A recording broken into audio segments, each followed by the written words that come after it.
Bonsoir les enfants et bonsoir les parents. J'espère que vous êtes bien installés.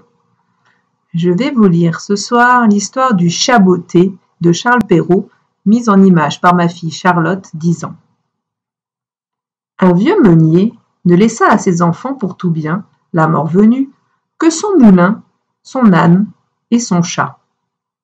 L'aîné eut le moulin, le second eut l'âne et le plus jeune le chat.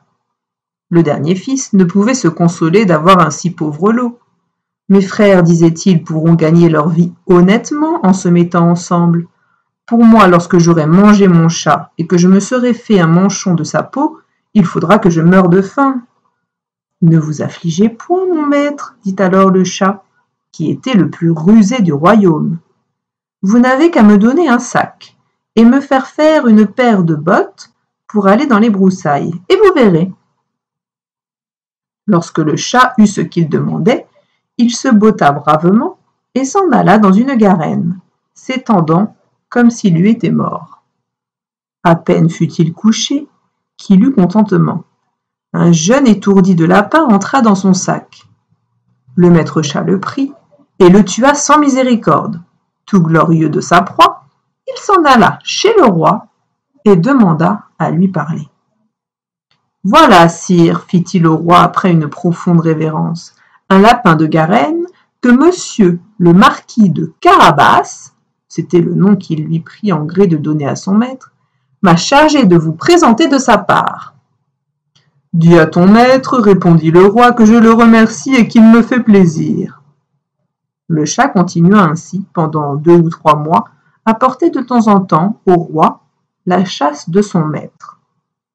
Un jour qu'il sut que le roi devait aller à la promenade sur le bord de la rivière avec sa fille, la plus belle princesse du monde, il dit à son maître : « Si vous voulez suivre mon conseil, votre fortune est faite. Vous n'avez qu'à vous baigner dans la rivière, à l'endroit que je vous montrerai, et ensuite me laisser faire. »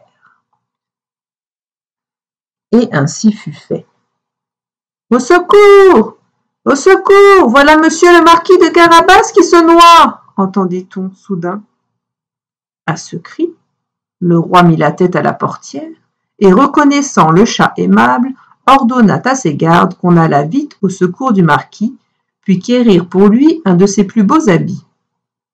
Comme ses royaux vêtements relevaient sa belle allure, la fille du roi en devint amoureuse aussitôt qu'elle le vit. Et ce fut ensuite une promenade en carrosse.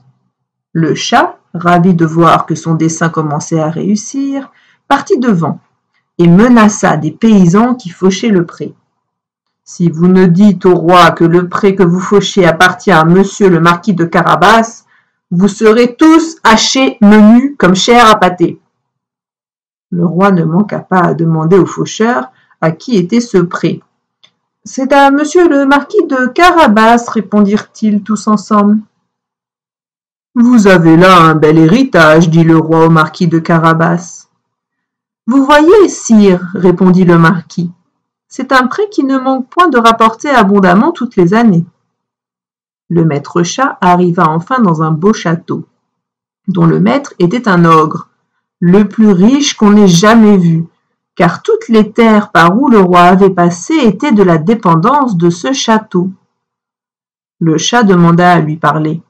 L'ogre le reçut aussi civilement que le peut un ogre. « On m'a assuré, dit le chat, que vous aviez le don de vous changer en toutes sortes d'animaux, que vous pouviez par exemple vous transformer en lion, en éléphant. »« Cela est vrai, répondit l'ogre brusquement, et pour vous le montrer, vous m'allez voir devenir un lion. » Le chat en fut effrayé, mais revint peu après, ayant vu que l'ogre avait quitté sa première forme.